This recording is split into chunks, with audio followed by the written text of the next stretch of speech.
Buenos días a todos, bienvenidos.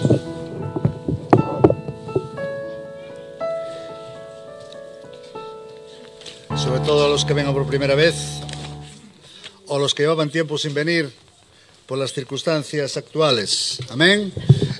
Quiero compartir esta mañana un texto súper conocido de todos, un poquito para entrar en el contexto de la realidad espiritual que queremos vivir, ¿verdad? Y queremos alcanzar. Vamos al Evangelio de Juan, el capítulo 21, y vamos a leer hasta el 14.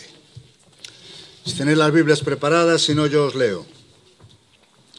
Dice: después de esto, Jesús se manifestó otra vez a sus discípulos junto al mar de Tiberias y se manifestó de esta manera. Estaban juntos Simón Pedro, Tomás llamado el Dídimo, Natanael el de Caná de Galilea, los hijos de Zebedeo y otros dos de sus discípulos.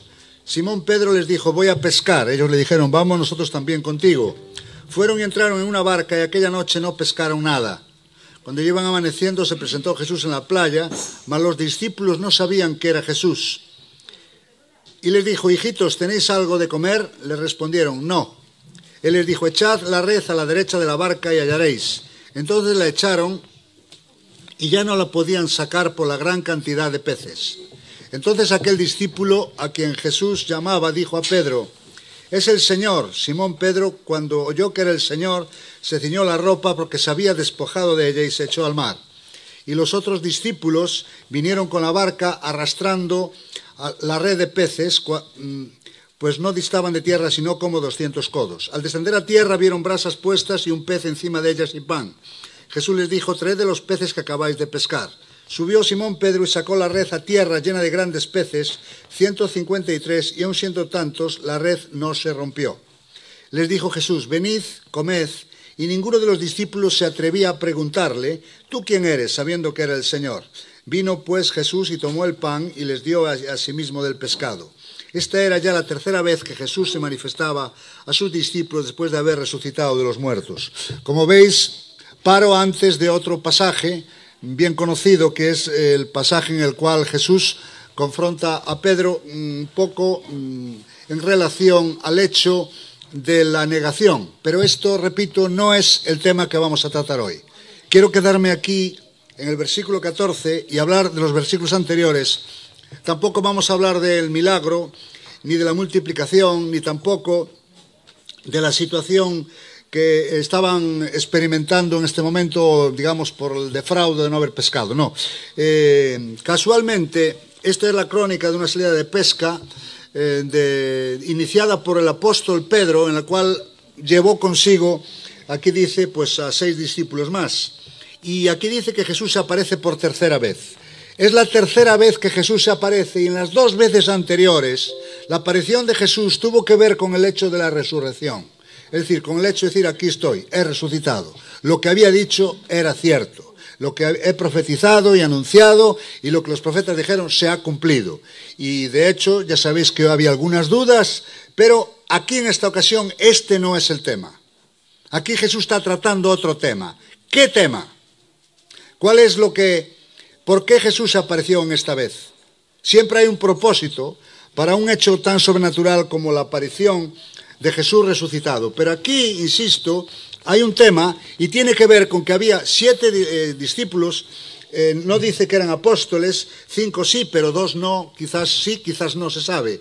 No es el problema. El tema es que, insisto, este pasaje tiene, o digamos, este capítulo tiene una parte dedicada a Pedro, como tiene otra parte dedicada a Juan, pero esta parte es dedicada a los 7 discípulos. Evidentemente, este lugar en el que apareció no es casual, sino es causal, ¿no? Algo había llevado a los discípulos a irse a pescar. Repito que Pedro fue el primero que lo hizo, y aquí Jesús tiene que tratar algo, porque todos recordamos que Pedro negó a Cristo, pero no olvidemos que los otros discípulos le abandonaron. Y este tema quedó sin tratar. Siempre pensamos: bueno, pero Jesús apareció, como que un evento sana otro evento. No. Había habido algo, una situación en la cual en el momento más crítico de Jesús, Pedro le niega, pero los otros desaparecieron todos. Y eso en el espíritu deja una marca. Cuando metemos la pata, cuando hacemos algo incorrecto, eso deja una marca en nuestro corazón y en nuestro espíritu. Por eso Jesús viene a restaurarles. Insisto que vamos a dejar el tema de Pedro porque era más radical. Por eso me paré en el 14. Pero fíjate que vienen los nombres de 5, de 7 que eran. Y fíjate qué nombres. Uno era Simón Pedro, el otro era Tomás, el otro era Natanael, y dice los Zebedeos, que eran los hermanos o los hijos del trueno, ¿verdad? Los hermanos problemáticos, porque tenían deseo de promoción. Fíjate que en este texto Jesús está citando a los 5 que tuvieron un confrontamiento con Jesús. A Pedro, Jesús le llamó Satanás en una ocasión. No vamos a recorrer los pasajes porque aquí se predica la Biblia y vosotros la leéis en casa. Sabéis que Pedro en una ocasión Jesús le tiró fuerte de las orejas. Tomás no hacía ni unos días, si yo no viere las manos y los pies con las marcas de los clavos, no creeré. Y aparece Jesús y dije, Tomás, fíjate. Número 3, Natanael ya tuvo un parto difícil. Cuando Felipe le presentó a Natanael, se lo presentó al Señor, le dijo, de Nazaret puede salir algo bueno. Un escéptico total, ¿verdad? Y por último los Zebedeos, que querían promoción. Hasta enviaron a su mamá para que le diga, oye, en tu reino mis hijos estarán a tu diestra. Dijo, no está en mí dar eso. Eso no es para vosotros, como lo pensáis. Y en otra ocasión pidieron fuego del cielo. Fíjate que los discípulos que están aquí, todos tuvieron una confrontación en algún momento con Jesús. Es extraño que no habla de Andrés, ni habla de Felipe, ni de Simón el celote, ni de Judas el bueno, ¿verdad? El bueno, había el Judas el Iscariote que aquí ya no estaba. Es decir que los nombres de los que cita aquí, hay 2 que no citan, que probablemente no eran ni apóstoles, cita a personas que tuvieron algún momento, vamos a decir, eran los más carismáticos del grupo. Los demás, fuerte carácter, para que lo entendamos bien. Pero cuando una persona tiene un carácter fuerte, evidentemente va a chocar por todas partes y con todo el mundo. Y si los cita aquí y no cita el resto, es porque sin duda eran los que más necesidad de restauración tenían. Y es lo que pasa, ¿verdad? Porque el carácter, nuestro carácter, la forma de ser, la ira, la voluptuosidad, en fin, el enfado o incluso la timidez excesiva. Esto es un problema de carácter. Todas estas cosas necesitan, ¿verdad?, pasar por el tamiz de la restauración continuamente. Entonces, lo que quiero decir es que cuando se produjo el suceso de la cruz, todos los discípulos huyeron. Fíjate que aquí no hay ni una sola mujer. Y disculpar los hombres, pero menudo piropo hay que echarles. Porque las mujeres no necesitaban ser restauradas porque estuvieron en la cruz a los pies de Jesús. Les espero un buen regalo después de las hermanas, después de este piropo que os acabo de echar. Os reís, pero después nada. Bien. En serio, y es en serio. No necesitaban ser restauradas, porque ellas siguieron hasta el final. Así que podemos ponernos un rato los hermanos colorados, que es una buena, repito, es un buen ejercicio de humildad. Entonces, lo que sí es cierto es que este evento es el evento previo a Pentecostés. Si venía un tiempo muy importante, de mucho poder, de mucha gloria de Dios. El tiempo donde muchos dicen que nació la iglesia. Un tiempo de derramamiento increíble, pero antes tuvo que haber un día de tratamiento. Y hay cosas que a lo mejor a tus ojos pasan desapercibidas, pero los ojos de Dios, Dios tiene que tratarlas. Dios tiene que resolverlas, y tú y yo tenemos que resolverlas. Y repito, en este pasaje que estamos viendo, estos 14 versículos de Juan fue como una preparación del espíritu y el corazón de estos, Pedro incluido, aunque repito, lo de Pedro es algo más, porque fue más grave, fue mucho más grave. Pedro negó abiertamente a Jesús 3 veces. No le conozco, no sé quién es, no tengo nada que ver con él. Pero repito, ahora estamos viendo más bien el caso general de aquellos discípulos carismáticos, ¿verdad?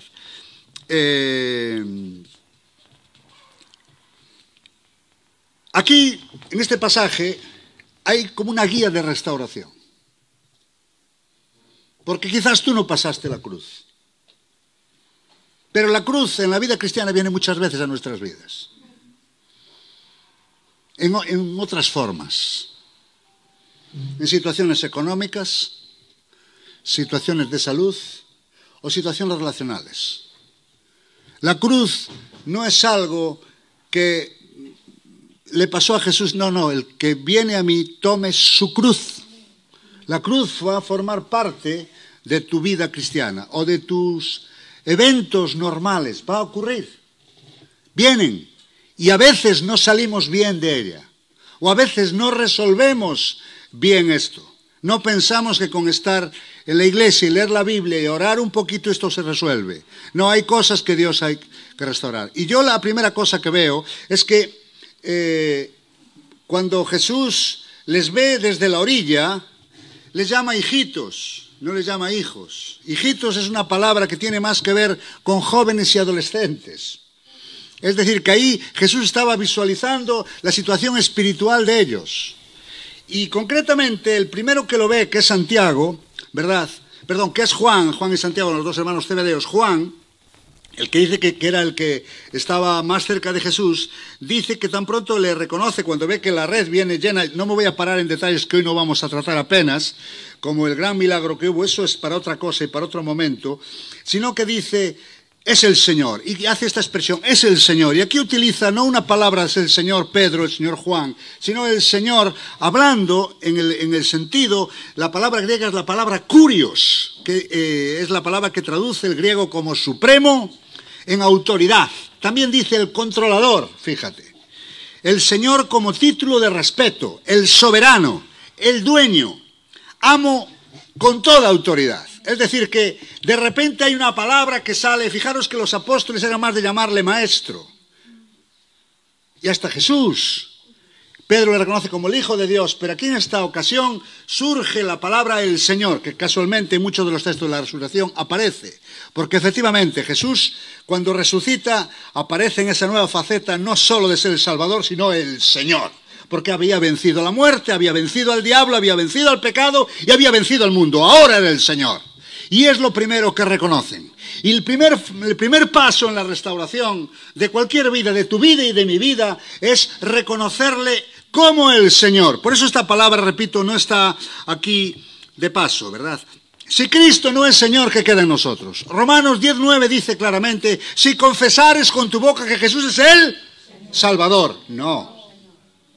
Si confesares con tu boca que Jesús es el Señor y reconocieres en tu corazón, creyeres en tu corazón que Él levantó de los muertos, esa es la salvación, serás salvo. Fíjate que es una combinación de señorío y de salvador, ambas. Es decir, un cristiano no debe de hacer lo que le da la gana. Señor, es el supremo. Dice la palabra Lucas 6:46, uno de los primeros textos que yo memoricé de niño. ¿Por qué me llamáis Señor, Señor y no hacéis lo que yo os digo, verdad? O sea, Cristo espera ser el Señor de tu vida. Y ellos habían ido a pescar cuando lo habían dejado. No había nada malo en pescar. Pero tampoco había nada bueno. Porque en el pasaje paralelo, donde es la primera multiplicación, digamos, de pescados, en Lucas, habían dejado las redes, habían dejado de pescar por el Señor. Y ahora habían vuelto. Y repito, no es ningún pecado, pero era un acto de desobediencia al hecho de algo que Dios sí les había pedido a ellos, ¿verdad? Y yo lo digo, siempre por supuesto hablamos, cuando Cristo no es el Señor, el pecado está a la puerta, pero las otras cosas también. Hay muchas cosas que no son malas. Por ejemplo, los amigos. Pero Alguien me dijo a mí, cuando yo era un nuevo convertido, no puedes ser amigo de alguien que no acepta a tu mejor amigo, Jesucristo.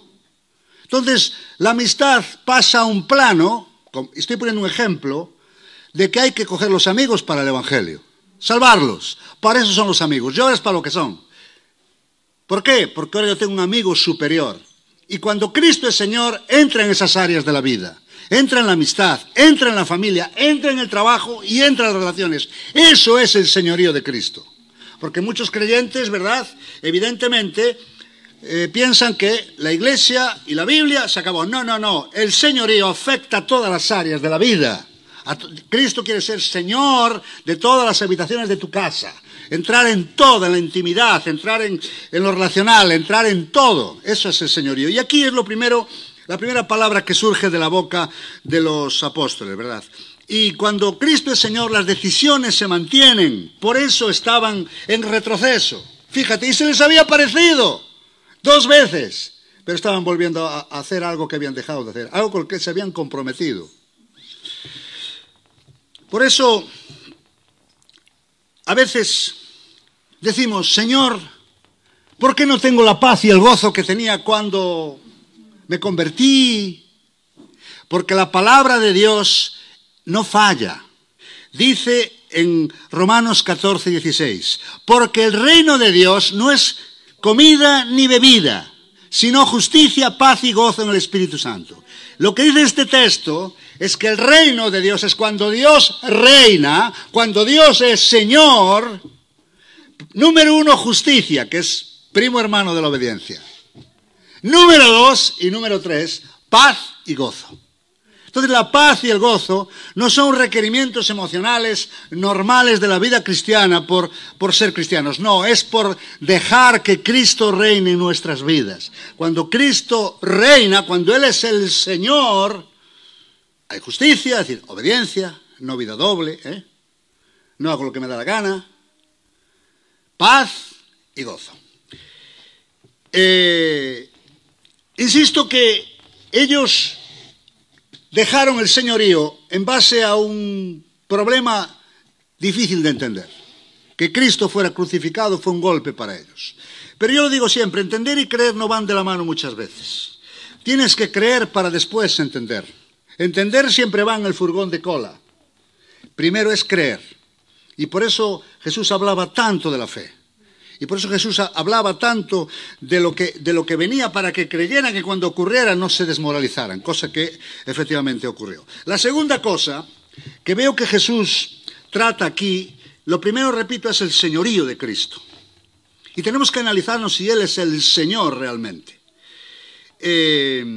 La segunda cosa es que allí a los pies de los apóstoles, ya en la playa, ya habían venido en todo aquel tiempo en el cual habían estado, ¿verdad?, reconocido a Jesús, que habían transportado la red, tirando de una red que no llegó a romper, y allí estaban con los famosos 153 grandes peces, que alguien dice que es una figura simbólica. Los griegos decían que había 153 clases de peces, y dice que allí venía uno de cada especie, ¿verdad? Y creo que eso tiene que ver con el tiempo final, donde todas las etnias, todas las naciones y todas las razas serán salvadas. Hay quien dice esto, y puede ser, puede no ser, pero evidentemente no es el tema que vamos a tratar hoy. Lo que sí es cierto es que allí había 153 grandes peces, después de estar una noche en la que no habían pescado absolutamente nada. Una noche de esfuerzo en la cual ahora de repente Jesús le está mostrando que su poder. Yo insisto, no tiene hasta demasiado sentido ¿para qué eran esos peces? ¿Para alimentar a quién? Había allí indigentes, pobres. No, simplemente Dios le está diciendo, mirad mi poder. Mirad mi poder. Mirad lo que soy capaz de hacer cuando hacéis lo que yo os digo. Y evidentemente no cuando estáis toda la noche en vuestras fuerzas haciéndolo. Dios aquí le recuerda que a pesar de noches de oscuridad, vienen mañanas de gran luz, ¿verdad? Eso es el poder de Dios. Ahora sí lo estaban experimentando. Los que seguís los miércoles, veréis que hace 2 semanas hablamos de Efesios 1, 19, donde Pablo dice que ora para que Dios les abra el entendimiento, para que vean tres cosas. Número uno, la esperanza a la que los ha llamado. Número dos, la herencia. Pero el número tres habla de la supereminencia del poder de Dios. Evidentemente hay un poder en el Señor, ¿verdad? Un poder sobrenatural, no solo para convertir a una persona totalmente ajena y totalmente rebelde al Evangelio. Eso es poder de Dios. El mismo que te convirtió a ti. A veces decimos, fulano tal está duro. Ah, que tú no lo estabas. Tú que estabas blando. ¿Quién lo dijo? Por lo tanto, tenemos que recobrar la perspectiva del poder. Y Dios nos lo recuerda. Yo diría que este milagro prácticamente no valió para nada. Sí valió. Porque evidentemente aquí no había nadie que necesitara pescar esto. Pero sí tenían que recobrar la perspectiva de que Dios tiene poder para convertir, para sanar, para proveer y para hacer milagros. Y no estoy usando el lenguaje, ¿verdad?, para llenar la cabeza ni las emociones de nadie. Eso es la realidad. No perder la perspectiva del poder de Dios. Ahora está claro que hay una noche de cruz. Un pasaje que nunca entendí en mi vida, lo entendí esta mañana y os lo voy a revelar. Lucas, al menos yo no lo entendí, a lo mejor vosotros sí. Lucas 22, 36. Dice,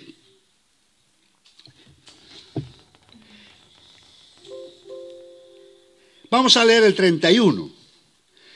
Dijo también el Señor, Simón, Simón, he aquí Satanás os ha pedido para zarandearos como a trigo, ¿verdad? Pero yo he rogado por ti que tu fe no falte y tú una vez vuelto confirma a tus hermanos. Fíjate, está hablando aquí de restauración. Pedro le digo, dispuesto estoy a ir contigo no solo a la cárcel, sino también a la muerte. Bueno, ya sabemos que esto era el problema de Pedro, hablaba demasiado. Pero Jesús de repente dice, cuando os envié sin bolsa, sin alforje, sin calzado, ¿os faltó algo? Y ellos dijeron, nada. Es decir, Dios provee, ¿sí o no? Dice, y le dijo, pues ahora que Satanás os ha pedido para zarandearos como a trigo, ahora que es la hora de las tinieblas, dice, el que tiene bolsa, tómela. Es decir, el que tiene algo ahorrado, que lo use, porque Dios no va a proveer. Dice, y también alforja, y el que no tiene espada, venda su capa y compre una. Es decir, le está diciendo, antes de que Satanás os pidiera, antes que viniera la hora de la prueba, antes que viniera la muerte, antes de la cruz, Dios era el proveedor y el protector. Pero ahora vais a tener que proveer de vuestros ahorros y va a tener que protegeros con una espada. Es lo que está diciendo. Hay momentos, hay situaciones, hay etapas en la vida. Tendremos que recurrir a los médicos, a las pastillas y a los bancos, a los amigos y a los ahorros. Son momentos de cruz. Son momentos de muerte. Son momentos, ¿verdad?, que uno tiene que tomar la cruz. Y es lo que pasa, que en esos tiempos el poder es el que tú tienes. Son momentos. Satanás ha pedido para zarandearos como a trigo. Dice, pero yo he orado que tu fe no falte. Son momentos de vivir por la fe. Son momentos de vivir creyendo, de vivir confiando. Son momentos de decir, yo creo aunque no entiendo. Porque vendrán momentos en que fallará la provisión y aún la protección. Pero lo importante es que no falle tu fe. Dice, he orado para que tu fe no falte. Es un momento de contradicción. Le pasó al mismo Jesús. Cuando Jesús dijo, Dios mío, ¿por qué me has desamparado? Y era el Hijo de Dios. ¿Tú crees que eso tiene sentido? Ninguno. Pero era la hora de las tinieblas. Era el momento duro y difícil. Cómprate una espada.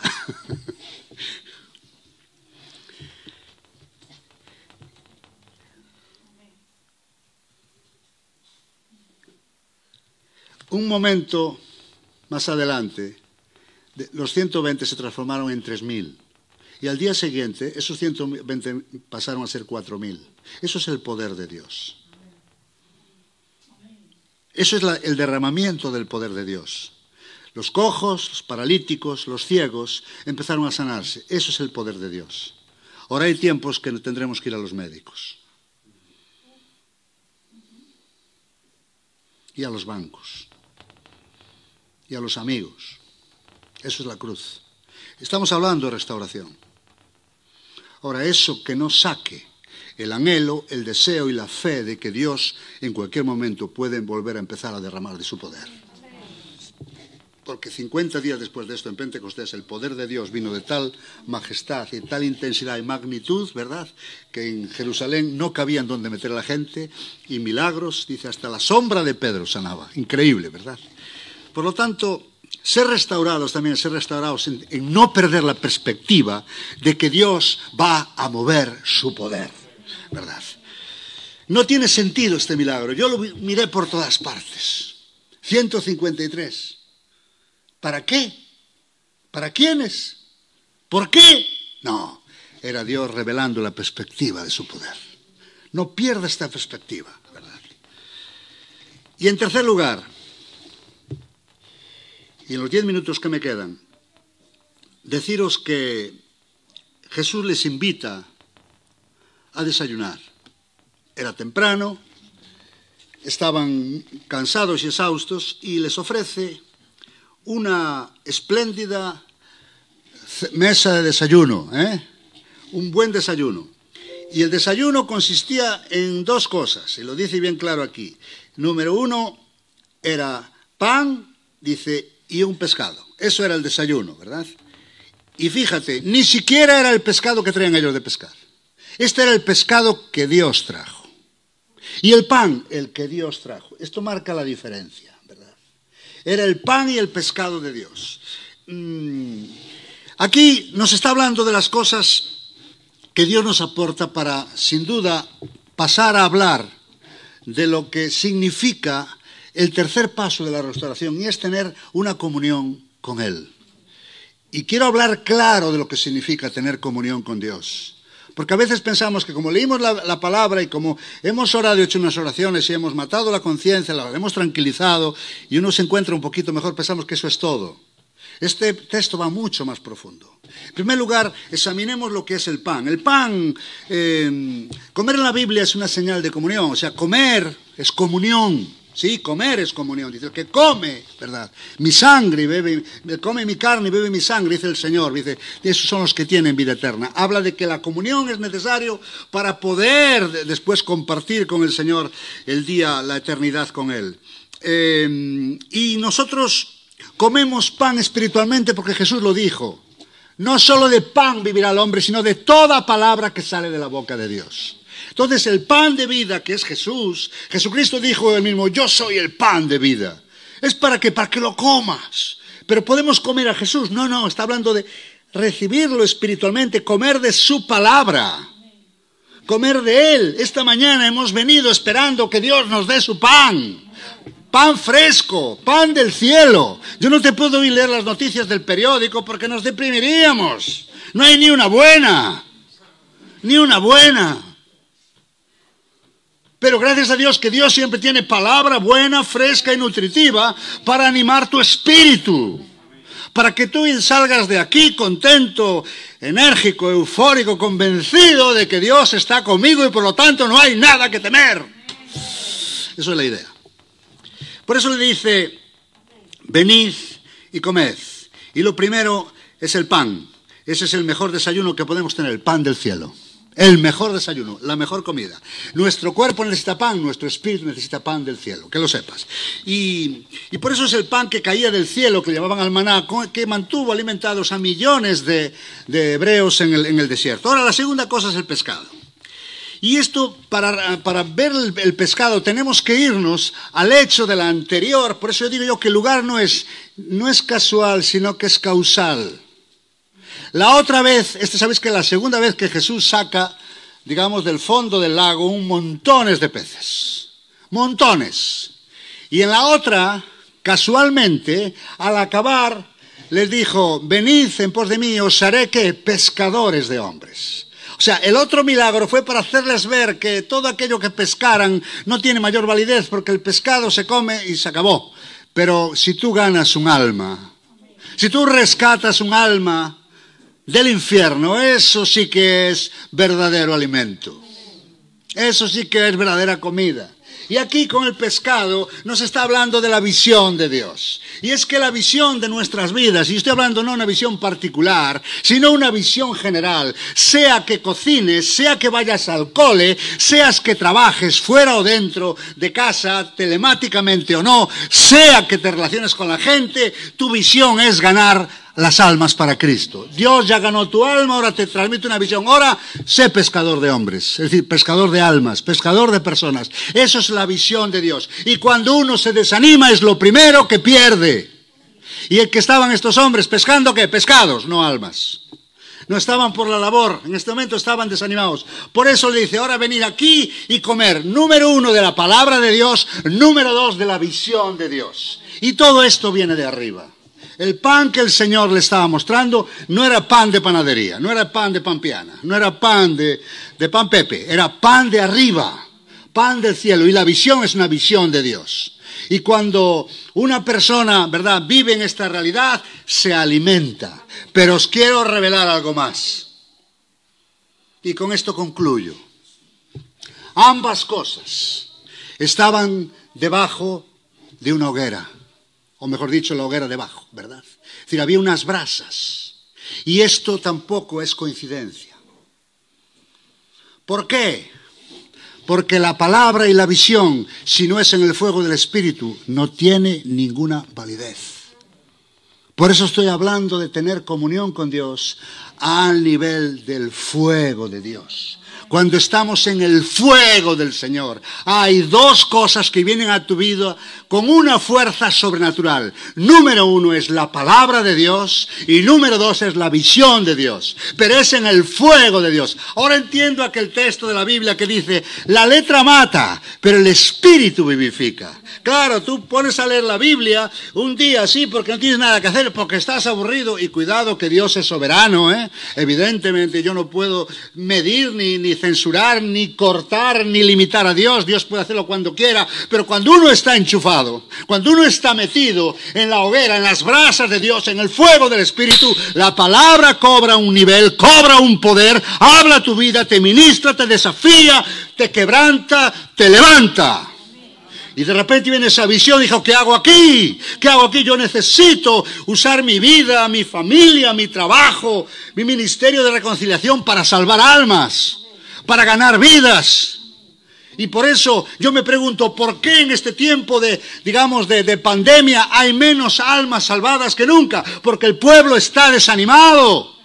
Porque así como los discípulos fueron desanimados o quebrantados o en su espíritu afectados negativamente cuando Cristo murió y veo que la resurrección no lo resolvió, pues exactamente igual pasa con la iglesia.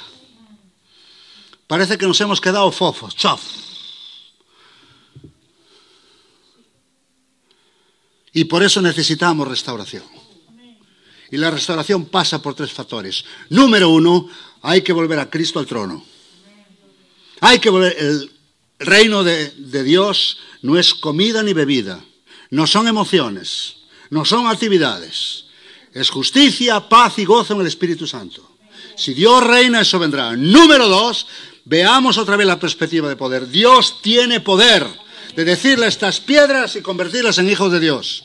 Y eso está hablando, no dice casualmente, las piedras es algo que está duro. ¿A que sí? Pues Dios tiene poder para hablarle a las piedras y hacerlos hijos de Dios. Claro que sí. Dios tiene poder para sanar, Dios tiene poder para ejecutar su poder y Dios tiene poder para levantar a un de los muertos si fuese necesario. Y en tercer lugar, es tiempo de comer bajo las brasas del Espíritu Santo.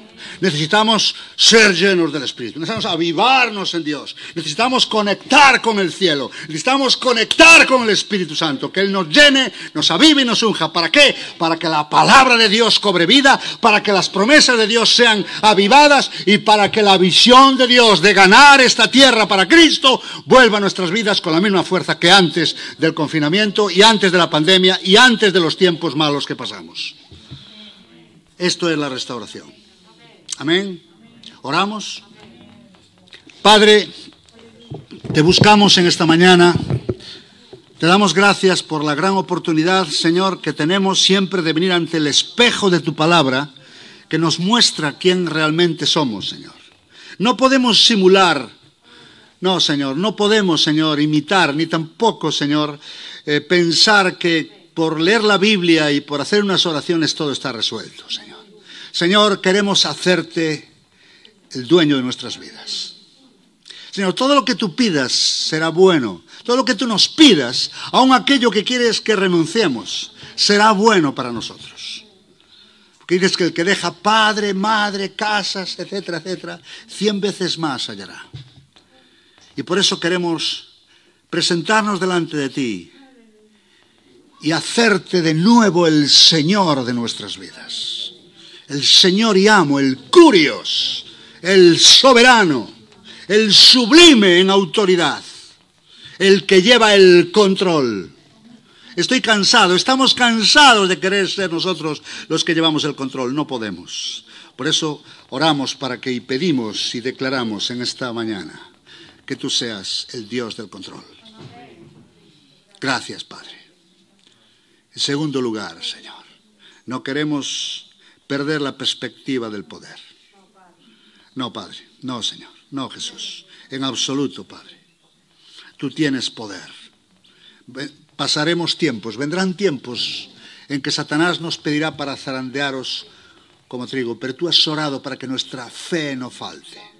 Y por la fe vemos milagros. Y por la fe vemos hasta España rendida, quebrantada, postrada a tus pies. Lo vemos por la fe en tus promesas. No por lo que ven nuestros ojos físicos, sino por lo que has hablado a nuestro espíritu. Y lo creemos y lo recibimos. Y en último lugar, Señor, llénanos de tu espíritu. Queremos vivir la plenitud de Dios, toda la plenitud de Dios. Vivir en esas brasas que mantienen el pan, las promesas, el alimento divino, el pan de Dios, que es superior al pan de los hombres. No es el pan del cuerpo, es el pan del espíritu, Señor. Tantas promesas de la palabra. Miles, Señor, miles de promesas preparadas para nuestra vida. Queremos que las avives en nuestro corazón. Aunque recuerdes aquellas que olvidamos o aquellas que despreciamos, Señor. Y gracias, Señor Jesús, porque no estamos aquí para salvarnos. Eso ya lo has hecho. Estamos aquí para salvar, contribuir a que otros entren en el camino angosto y estrecho y decidan vivir para ti íntegramente, Señor. Gracias, Padre, en el nombre de Jesús. En el nombre de Jesús. Llénanos, úngenos, Padre. Que tu Espíritu Santo no nos deje en paz hasta que nuestra vida rezume, rebose, Señor. Esté el Espíritu Santo avivando nuestro espíritu y nuestra alma totalmente. En ti esperamos, Señor. Restáuranos, Señor. Haz resplandecer tu rostro, como dice el salmista, y seremos salvos del mundo, salvos del pecado, salvos de las preocupaciones, salvos del enemigo, salvos de nosotros mismos, Señor, en el nombre de Cristo Jesús. No queremos que esto de la pandemia sea una excusa para no andar bien. No queremos que esto sea un tiempo de descanso espiritual, Señor. Al contrario, queremos seguir creyendo, viendo, visualizando tu poder, tu autoridad y tu palabra por encima de todos nosotros. En el nombre de Jesucristo. A ti sea la gloria, Señor. A ti sea la honra. A tu nombre, Señor, sea todo el poder. Amén y amén. Muy bien, hermanos. Esperamos que de nuevo la palabra haga su trabajo y que sea una palabra también para reflexión, para meditación, para, ¿verdad?, confirmación de nuestras almas y nuestros espíritus. Amén. Recordar que la ofrenda está al final, no al principio, y que Dios nos ayude en esta semana. Seguiremos, los que sigáis por los miércoles, trabajando el tema del sacerdocio. Ya veis que estamos sacando algunas verdades espirituales que según me dicen interesantes y por lo tanto vamos a seguir trabajando para hacer bien la función sacerdotal. Amén. Dios os bendiga. Pasad una buena semana.